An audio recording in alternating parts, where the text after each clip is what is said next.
y pues le damos gracias a Dios por concedernos este día, hermanos, maravilloso, el cual estar delante de la presencia del Señor para siempre glorificar y bendecir su nombre maravilloso. Vamos a leer la palabra del Señor en esta oportunidad. Vamos a buscar en nuestras Biblias, en el libro de el profeta Isaías. Isaías capítulo 23. Gloria al Señor. Isaías capítulo 23, versículo 18. Allí vamos a leer la palabra del Señor.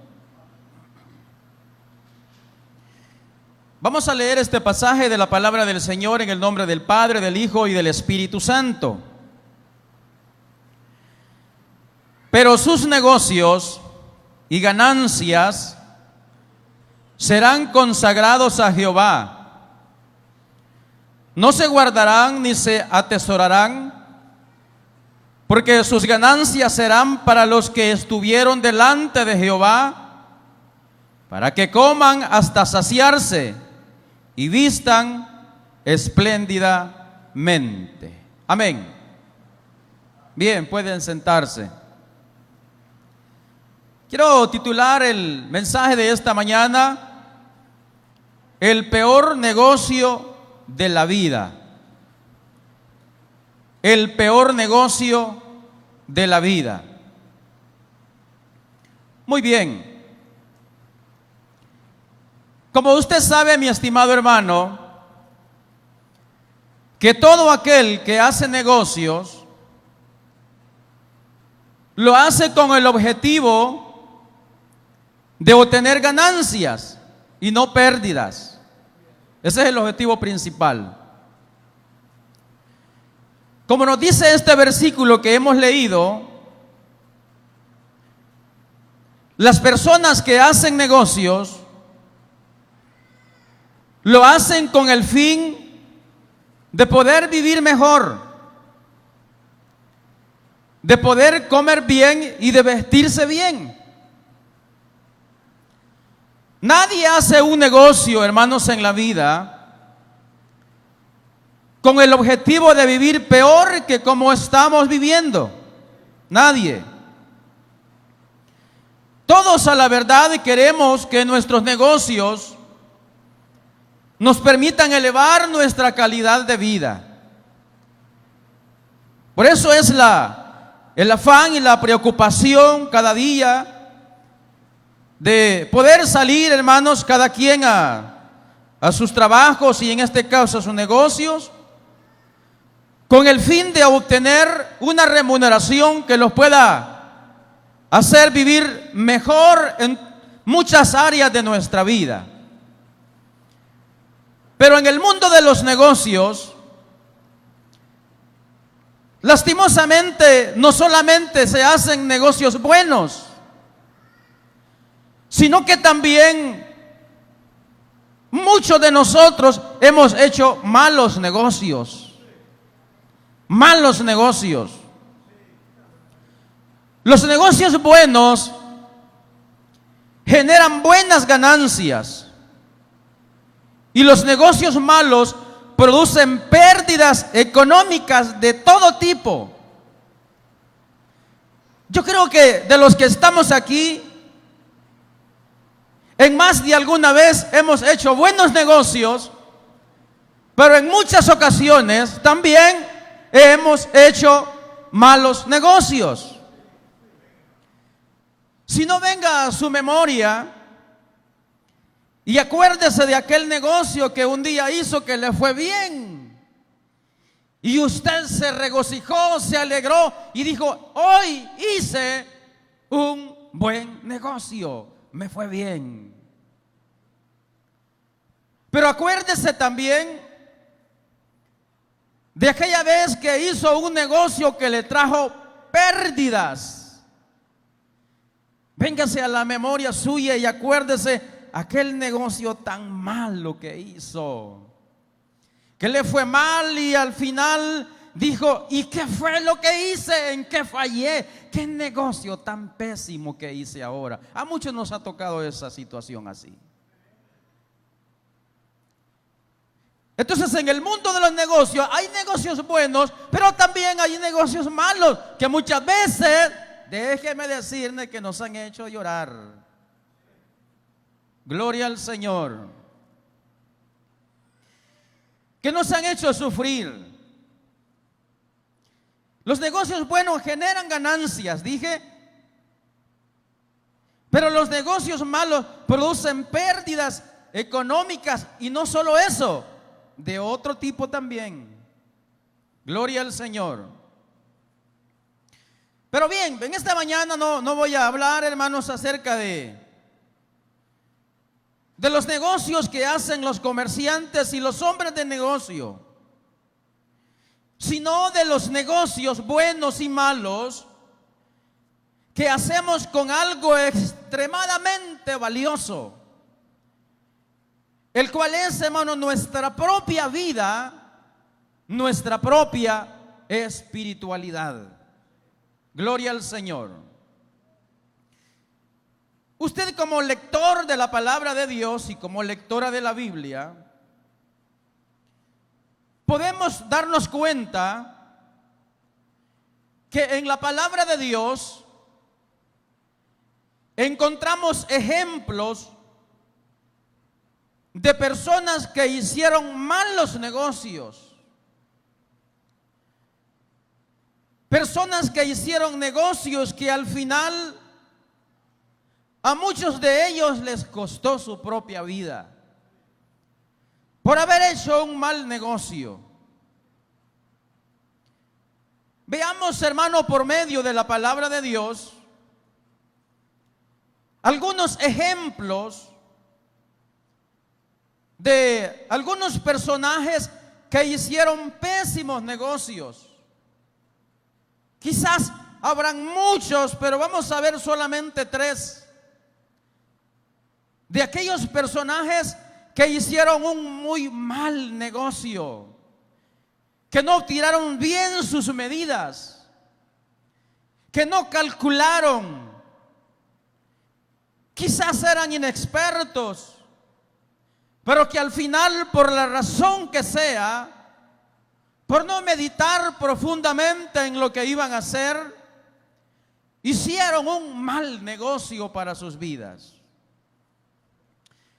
Número 1, veamos en primer lugar el mal negocio de Esaú. Esaú hizo un negocio muy malo, extremadamente malo. Dice Génesis capítulo 25, verso 27 en adelante. Ponga mucha atención, hermano, a lo que dice, porque lo voy a leer, pero vaya usted meditando en estos versículos para que vayamos entrando en lo que es la palabra del Señor. Dice así: y crecieron los niños, y Esaú fue diestro en la casa, hombre del campo, pero Jacob era varón quieto que habitaba en tiendas.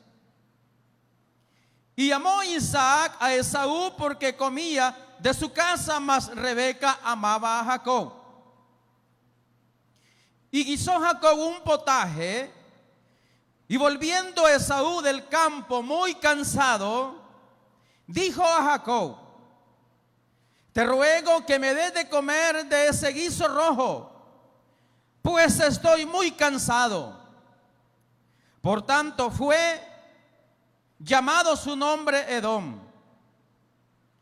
Y Jacob respondió: véndeme en este día tu primogenitura. Y entonces dijo Esaú, y aquí comienza el mal negocio. Entonces dijo Esaú: he aquí, yo me voy a morir. ¿Para qué pues me servirá la primogenitura? Él no se puso a meditar en lo que estaba diciendo. Y dijo Jacob: júramelo en este día. Y él le juró y vendió a Jacob su primogenitura. Y entonces Jacob dio a Esaú pan y del guiso de las lentejas, y él comió y bebió, y se levantó y se fue. Así menospreció Esaú la primogenitura. Esaú era el hijo primogénito, hermanos, de Isaac. A Esaú le correspondía por derecho la bendición completa de sus padres. Le correspondía lo mejor. A Esaú le correspondía la mejor porción de la herencia de sus padres. Le correspondía lo mejor que sus padres habían preparado para sus hijos, simplemente por haber nacido primero, solamente por ser el hermano mayor. A él le correspondía lo mejor. Él era el primogénito. Pero dice los versículos que leímos que un día este Esaú llegó extremadamente cansado a la casa, a su habitación. Y él vio, dice, que su hermano Jacob estaba cocinando. Cuando nosotros salimos de casa y llegamos a casa y alguien está cocinando y va con un poco de hambre, yo le aseguro que vamos a pedir comida y un par de tortillas.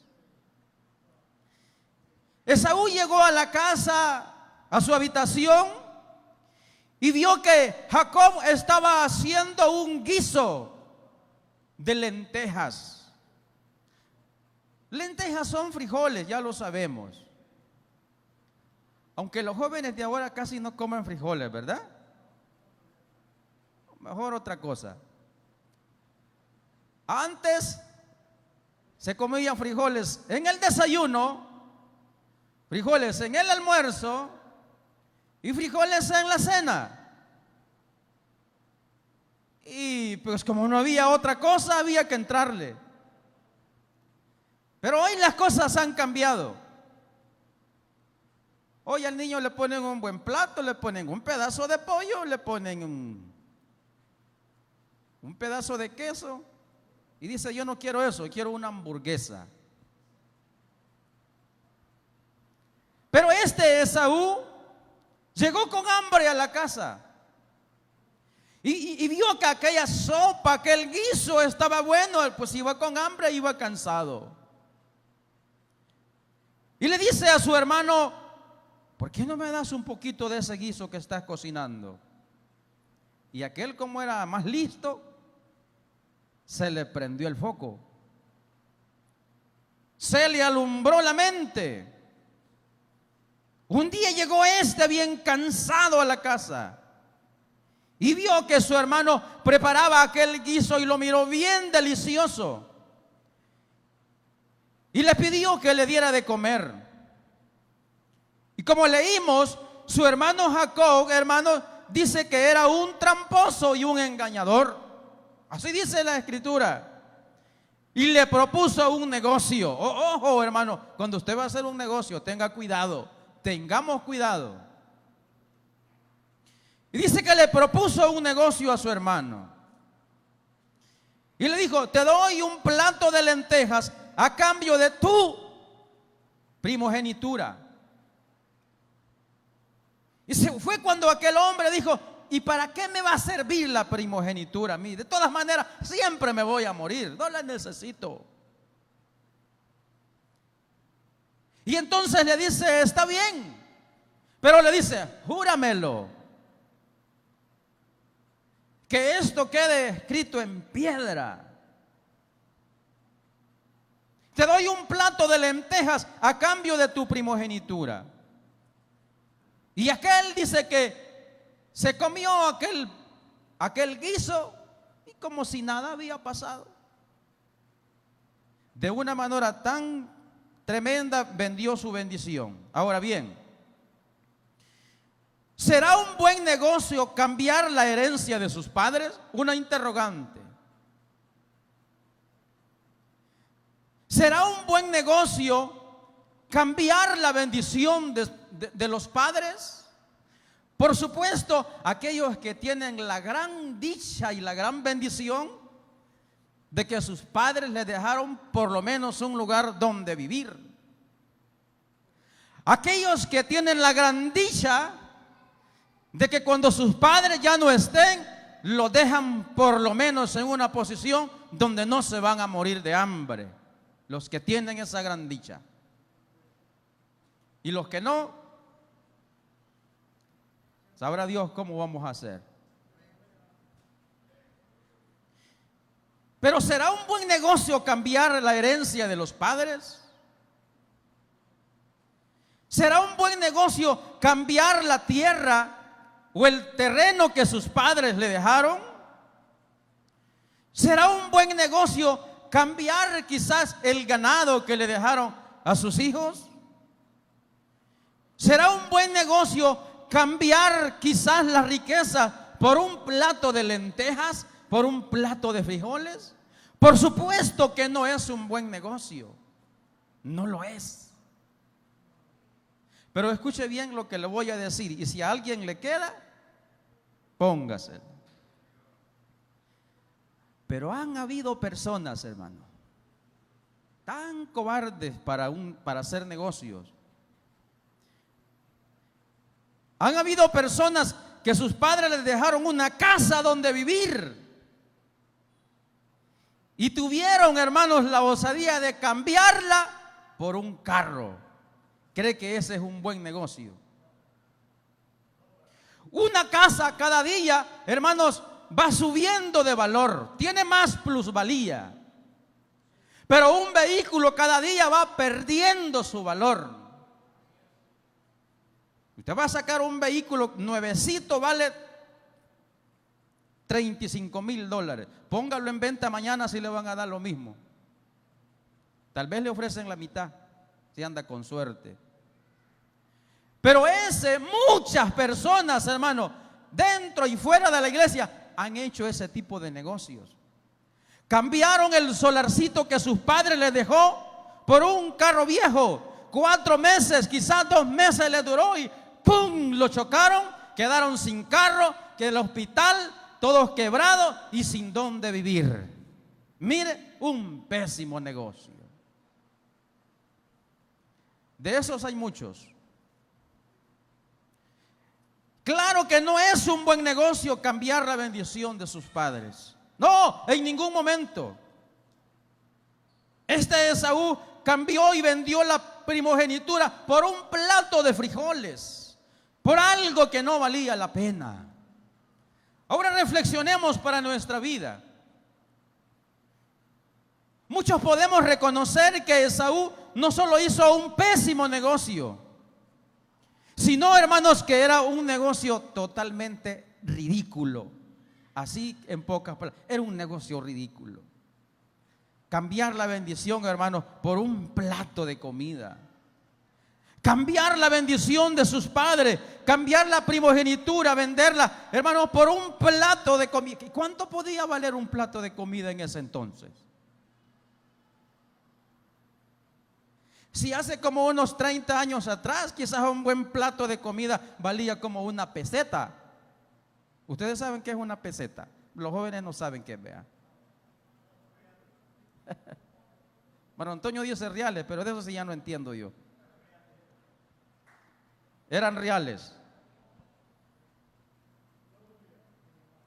Pero ¿qué podía valer un plato de frijoles en ese entonces para que haya cambiado su bendición de sus padres? No valía nada. Entonces nosotros reconocemos a estas alturas que Esaú hizo un pésimo negocio. Pero lastimosamente muchos cristianos hacemos negocios malos como Esaú. Negocios malos. Jovencitas quizás, hermano, que todavía no saben la realidad de su vida, están cambiando su virginidad por una calentura sexual. Ese es un pésimo negocio que al final les va a costar muy caro. muy caro.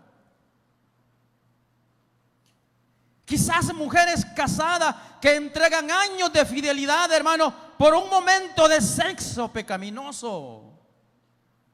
Algo que al final les va a costar muy caro.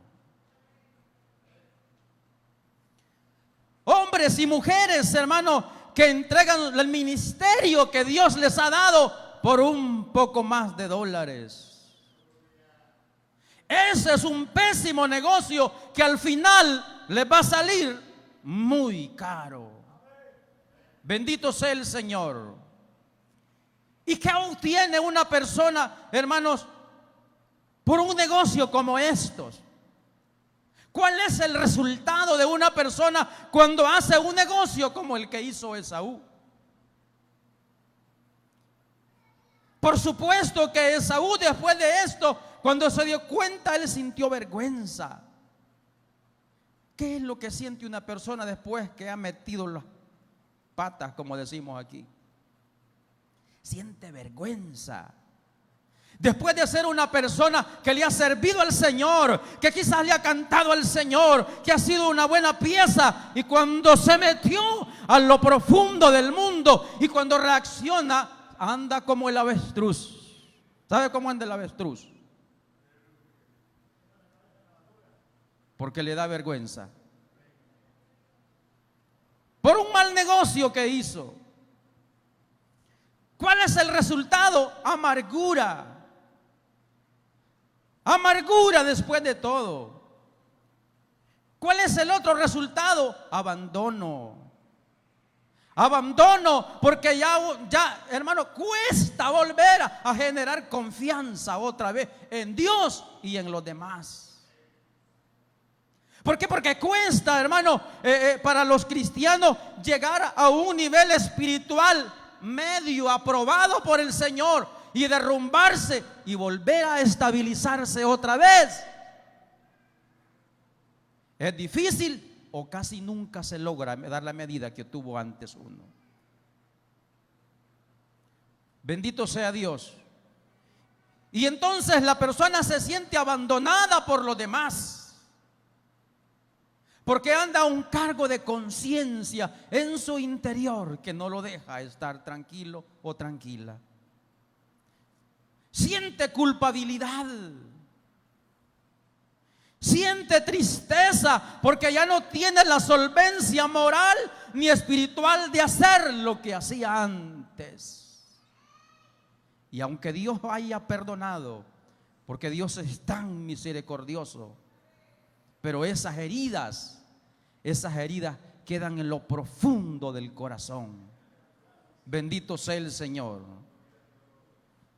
Esas heridas quedan grabadas ahí. Oh, hermanos, mire, si alguien, hermanos, en el mundo inventara una máquina que hiciera olvidar todo el pasado, fuera un archimillonario. Todos quisiéramos borrar muchas cosas en nuestra vida que nos estorban y nos impiden salir adelante. Bendito sea Dios. Entonces la persona siente abandono, siente culpabilidad, siente tristeza. Definitivamente, hermano, fue un pésimo negocio. Un pésimo negocio. Esaú no se puso a meditar en lo que iba a suceder después en su vida. No se pudo a meditar en lo que iba a pasar después. Por eso, hermanos, como hijos de Dios, tenemos que caminar cada paso que demos. Quizás sea lento, pero que sea seguro. Bendito sea Dios. Veamos otro ejemplo. Número 2. El segundo mal negocio del cual vamos a hablar es el mal negocio de Josafat. Mis hermanos que son lectores sabrán por dónde vamos a ir. El mal negocio de Josafat. En el segundo libro de las Crónicas, en el capítulo 20 y en el versículo 35 en adelante, nos dice la palabra de Dios de la siguiente manera: pasadas estas cosas, Josafat, rey de Judá, trabó amistad con Ocosías, rey de Israel, el cual era, dice, dado a la impiedad, e hizo con él compañía para construir naves que fuesen a Tarsis, y construyeron las naves en Esión-Geber. Entonces Eliezer, hijo de Dodaba de Maresa, profetizó contra Josafat diciendo: por cuanto has hecho compañía con Ocosías, Jehová destruirá tus obras.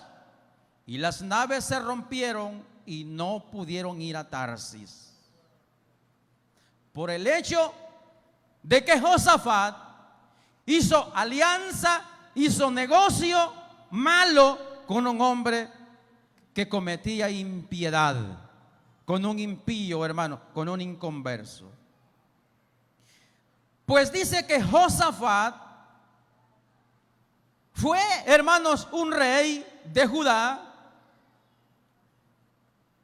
de los que se consideran uno de los más buenos reyes que hubieron en el reino de Judá.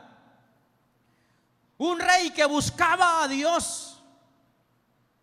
Un rey, hermanos, que honraba a Dios. Pero dice que él decidió hacer una empresa de barcos con el rey de Israel llamado Ocosías. Y dice textualmente el versículo que leímos, que Ocosías era dado a la impiedad. Era dado a la impiedad. Él decidió hacer esta empresa de barco para ir a Tarsis, pero en ese negocio decidió hacer alianza con el rey de Israel, Ocosías, que era, dice, un hombre dado a la impiedad, es decir, era impío. Y por haberse unido con un impío, su negocio, dice, que fracasó. Y no pudieron ir a Tarsis, porque dice el versículo que leímos, que aquellos barcos, aquellas naves, dice, se rompieron. Si hay algo que a Dios le molesta mucho, es que nosotros, sus hijos, hagamos alianzas con los hijos del enemigo. Hay algo que sí le molesta a Dios, es que nosotros, hermanos, hagamos alianza con los impíos, con los inconversos. Ciertamente, cada vez que eso hemos hecho, porque más de alguna vez lo hemos hecho, siempre casi que nos ha ido mal.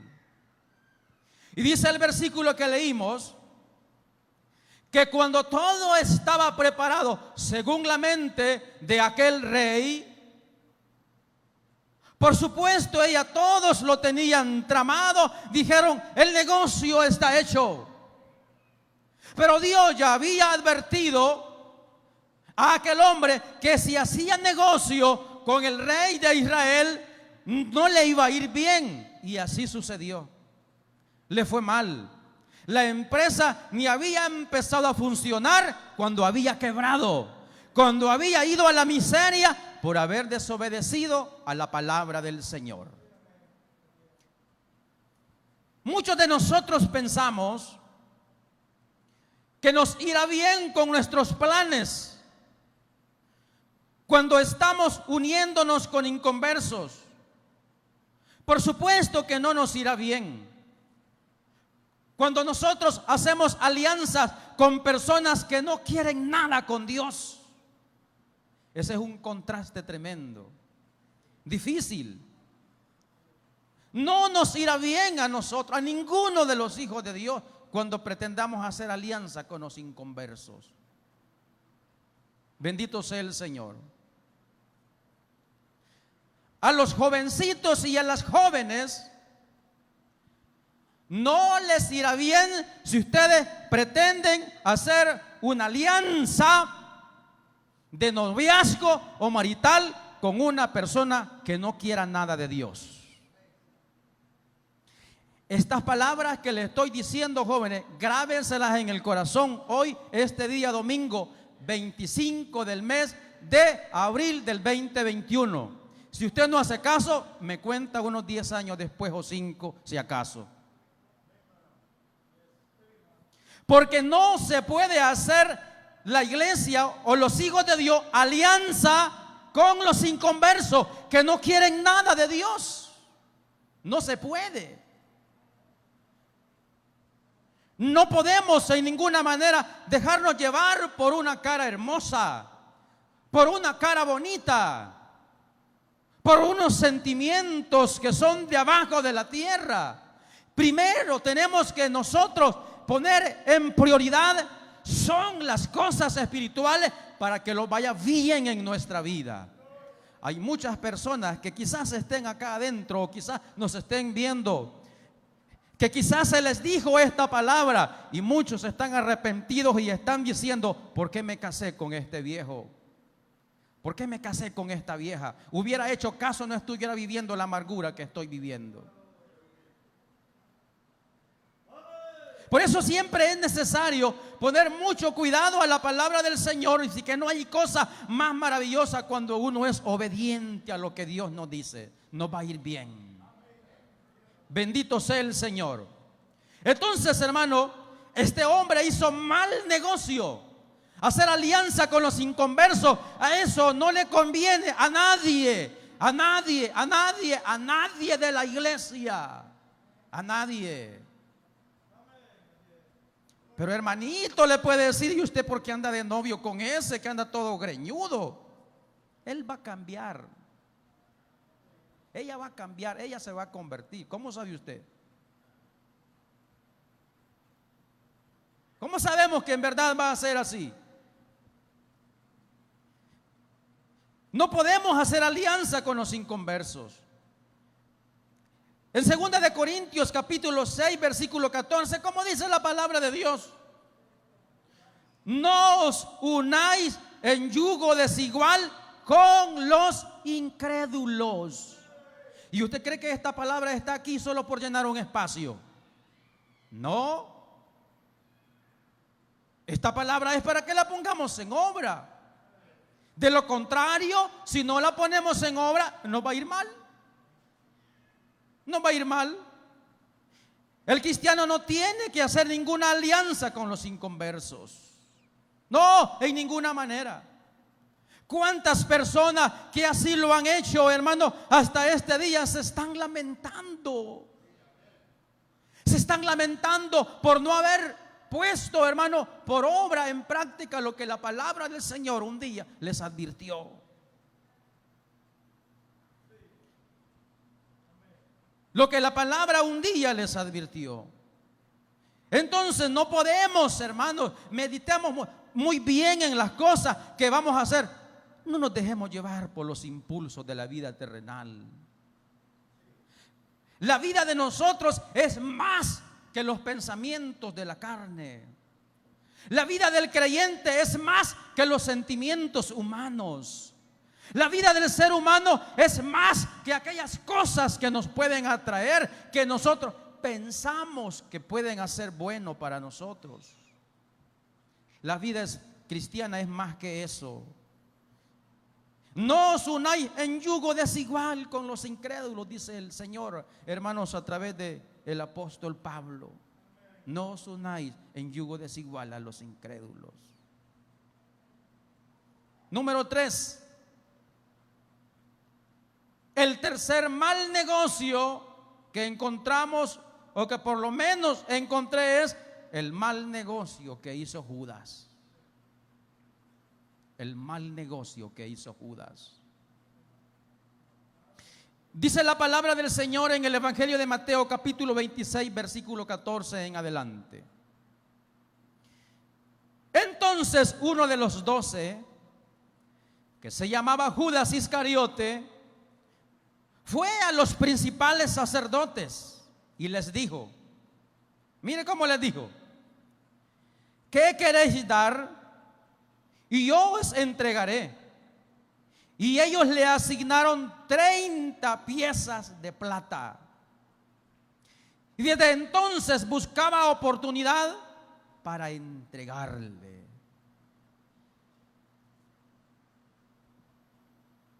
Judas, hermanos, como dice la palabra de Dios, era un hombre materialista. Y aparte que era un ladrón. Porque pensaba que el Señor levantaría un reino aquí en la tierra. Mire, esa idea estaba casi, por no decir en la mayoría de los discípulos, de que el Señor levantaría un reino en la tierra. Ellos estaban cansados de Herodes, estaban cansados de la manipulación y del maltrato del imperio romano. Y cuando el Señor se levanta con una palabra diferente, con una palabra distinta, con una palabra que conmovía a las masas, con una palabra que transformaba, con una palabra que daba vida, con una palabra que daba esperanza, con una palabra que resucitaba al que estaba muerto.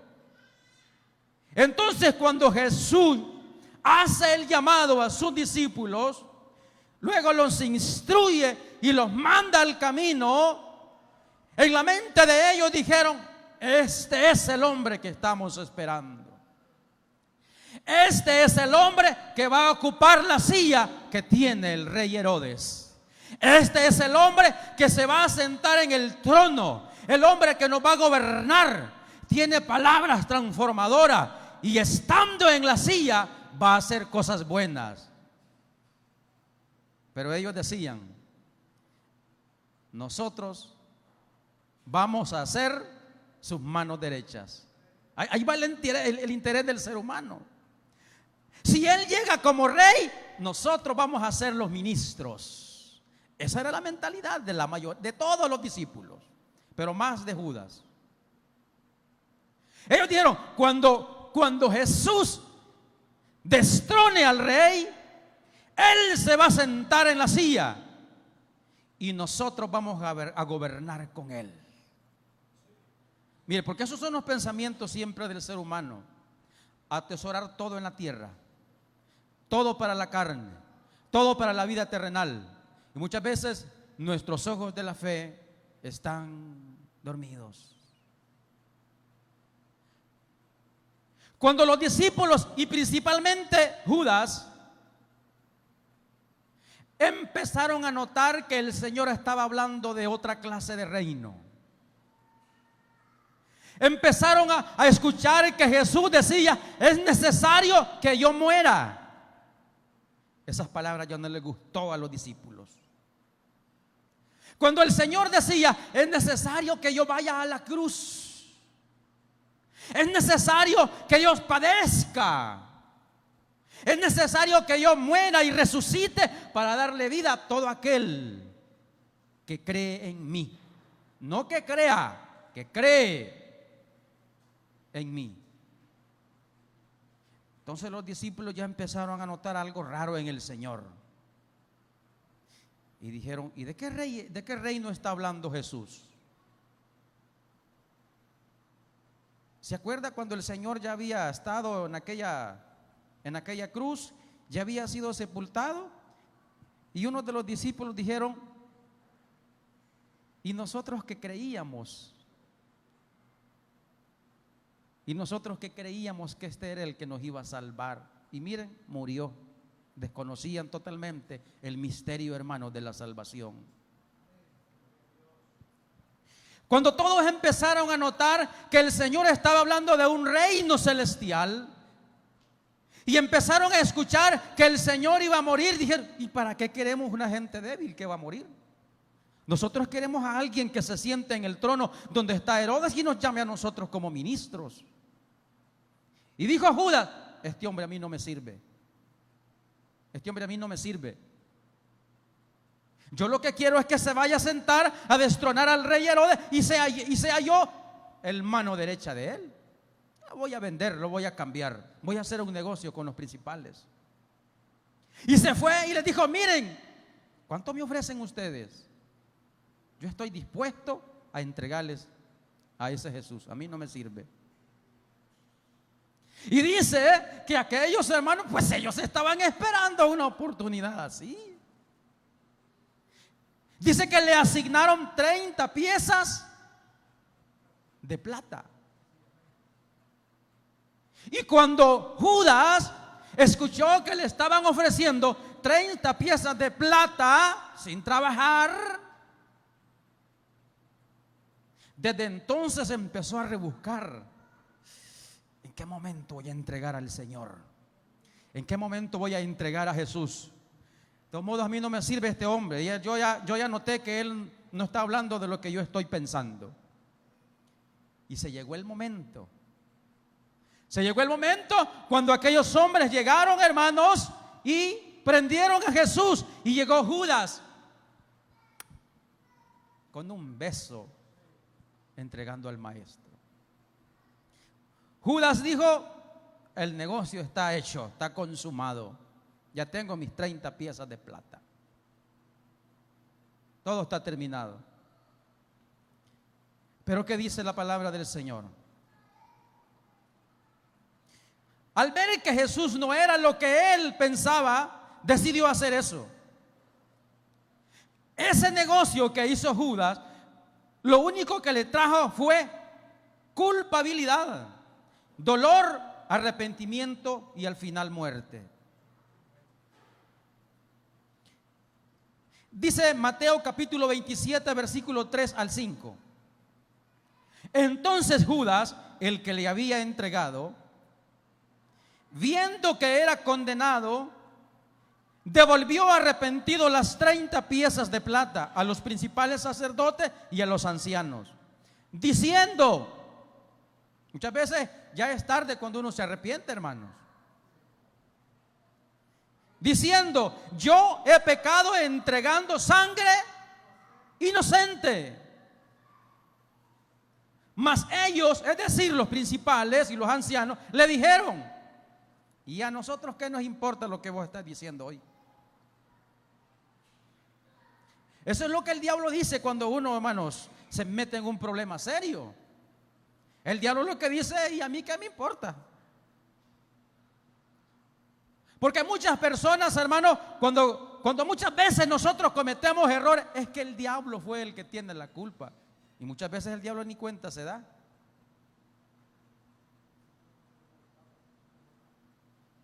Entonces, hermanos, dice aquí que ellos le dijeron: allá tú, nosotros no nos interesa lo que estás pensando ahora, si te has arrepentido o no, no nos interesa eso.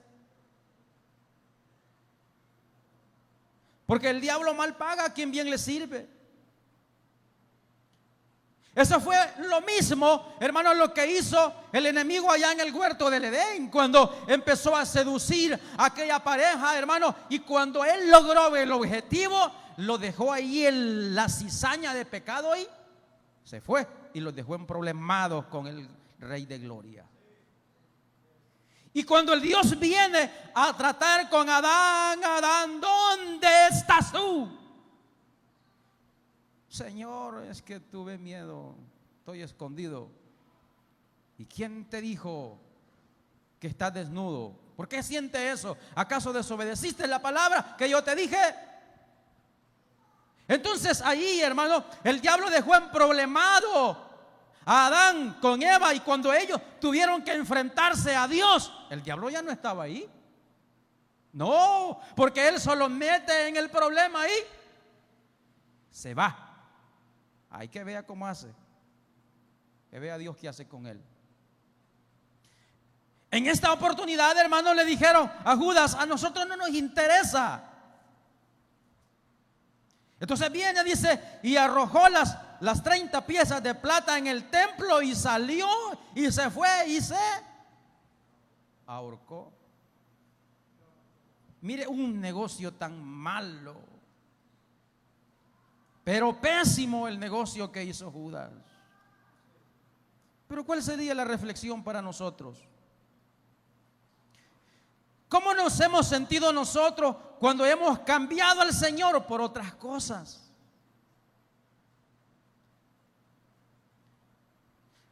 ¿Cómo nos hemos sentido nosotros cuando muchas veces hemos cambiado al Señor por algo que no vale la pena? ¿Cómo nos hemos sentido? ¿Cómo se siente el cristiano, la cristiana, cuando nosotros cometemos errores? ¿Cómo se siente nuestro corazón con el Dios de la gloria? ¿Cómo nos sentimos? Miserables. Nos sentimos miserables. ¿Cómo nos hemos sentido cuando hemos cambiado, hermanos, muchas veces nuestros cultos por la diversión? Si es que alguien todavía tiene conciencia. Yo no digo que sea malo que se vaya a divertir, hermano. Pero muchas personas, hermano, hay un culto hermoso en la iglesia, principalmente el día domingo, donde sabe que va a haber una respuesta para lo que está pasando, y prefiere tomar sus maletas e irse para la playa. Y el que más tiene necesidad del Señor, casi siempre el que más tiene necesidad del Señor es lo que hace eso.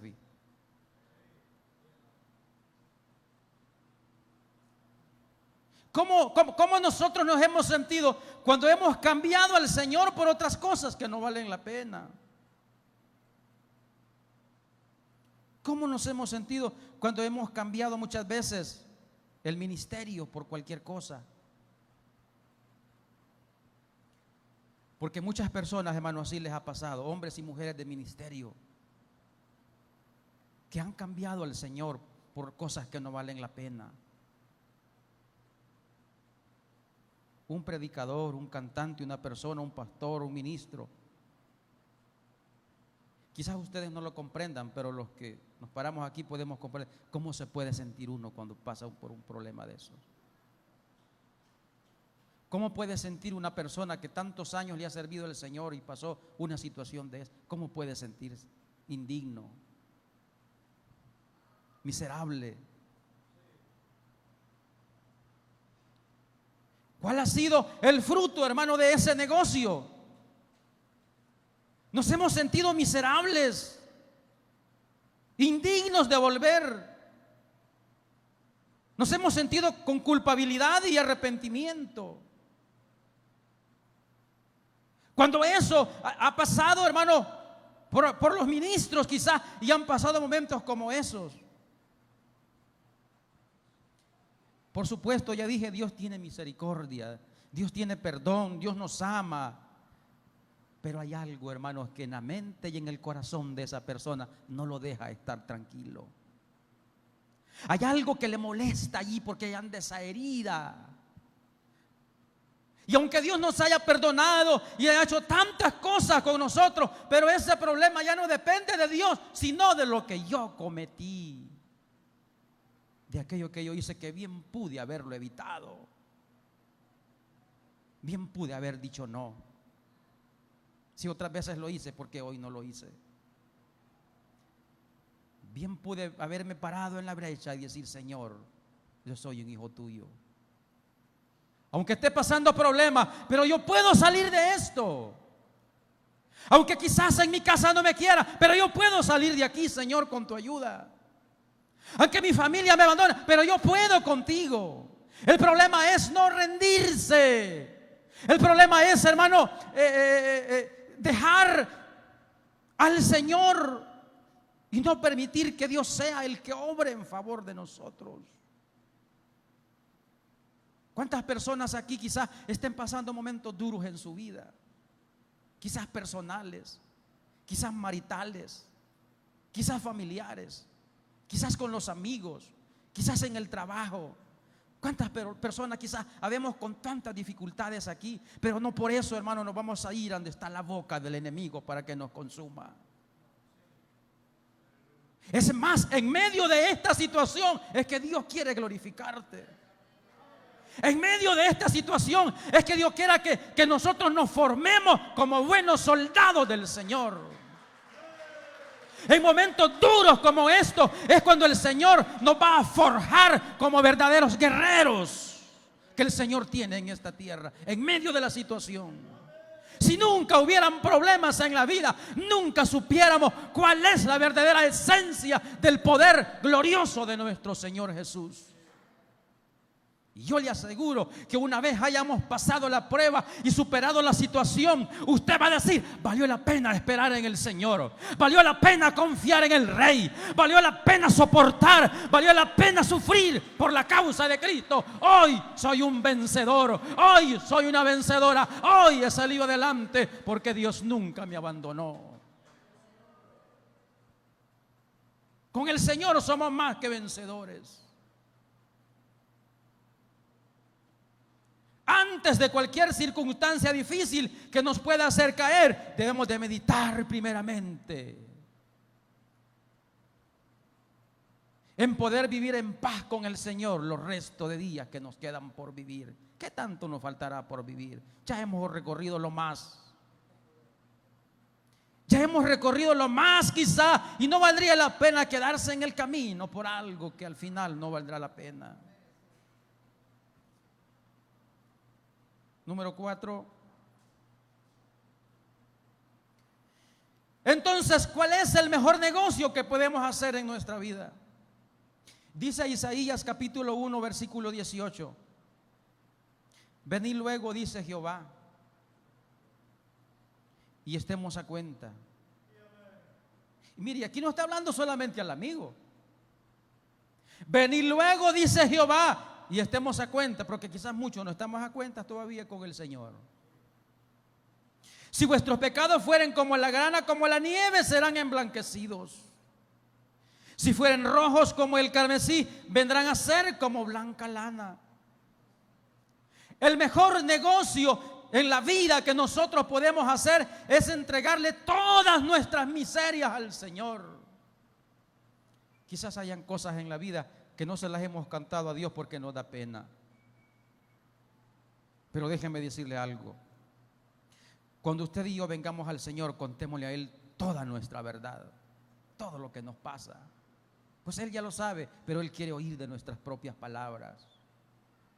Contémosle toda nuestra verdad. Entonces, el mejor negocio que podemos hacer es para el amigo venir al Señor, entregarle todas nuestras miserias a Él, nuestros errores, nuestras culpas, nuestras vergüenzas.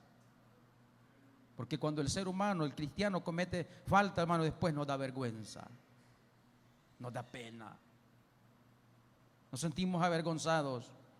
Pero nuestro Dios siempre está con sus brazos extendidos para darnos el perdón, la misericordia y el amor que nosotros necesitamos. No hay mejor negocio en la vida de los seres humanos que es entregarle todo nuestro ser a nuestro Dios. No hay mejor negocio en nuestra vida que recibir el perdón y la misericordia del Señor. Si nosotros no hubiéramos venido al Señor, es más, si el Señor no nos hubiese buscado, hermanos, quizás nosotros no estuviéramos ni en este lugar, ni en este mundo, ni en esta iglesia, no tuviéramos una familia, quizás estuviéramos presos, estuviéramos en el infierno o estuviéramos bajo tierra. Pero ¿hasta dónde llegó la misericordia del Señor que me alcanzó a mí? Bien pudo alcanzar a un alemán que no es convertido. Bien pudo alcanzar a un finlandés. Pero se fijó en esta miseria. Eso es de valorarlo. No es que hayamos sido la gran cosa para que el Señor haya venido a buscarlo. El tesoro lo tenemos hoy que Cristo está en nuestra vida, porque Él es el tesoro. Pero tenéis, dice la palabra de Dios, este tesoro en vasos de barro. ¿Quién es el barro? Este pedazo de tierra. ¿Cuánto puedo tener yo? Unas 2, 3 carretillas de tierra, hermano Antonio. 2,5. Y al hermano sí unas 3 quizás, o menos. Si solo somos tierra nada más, con un soplo de vida. Y cuando nosotros nos vamos de esta tierra, este cuerpo vuelve a la tierra donde fue tomado. Ahí se termina. Oh, pero la vida espiritual siempre continúa. Y depende de lo que hayamos hecho nosotros en esta tierra, hermano, eso es lo que viviremos en la vida postrera. Por eso desde temprana edad, hermano, cuán hermoso es venir a los pies del Señor. Porque cada día desde que nosotros nacemos, cada día que va pasando, vamos muriendo. Es más, desde que estamos en el vientre de nuestra madre, ya empezamos a morir. Y qué bueno desde una temprana edad humillarse delante del Señor, porque cuando los años van pasando y uno llega cuando es joven, bien hermoso, bien oloroso, hermano, y se ve en el espejo, más que todas las hermanas, ¿va? ¿Será el espejo que está fallando aquí? Pero eso se termina. Los años van pasando y el pelito se nos va haciendo blanco y van saliendo marquitas en la piel y ya no caminamos recto, ya caminamos con dificultades y ya nos hacemos panzones. Todo va cambiando, todo va cambiando en la vida. Pero lo interior, hermano, eso nunca cambia. El alma siempre está ahí esperando ser alimentada por la palabra del Señor. Bendito sea Dios. Por eso, mis hermanos, tenemos que tomar muy en cuenta nosotros qué tipo de negocio vamos a hacer en la vida, tanto en el término literal como en el término espiritual. El mejor negocio, dije, hermanos, es entregarle a totalidad nuestra vida al Señor, porque el Señor es un buen administrador. Él sabe administrar, hermano, la vida de cada uno de nosotros. Amén. Dios les bendiga.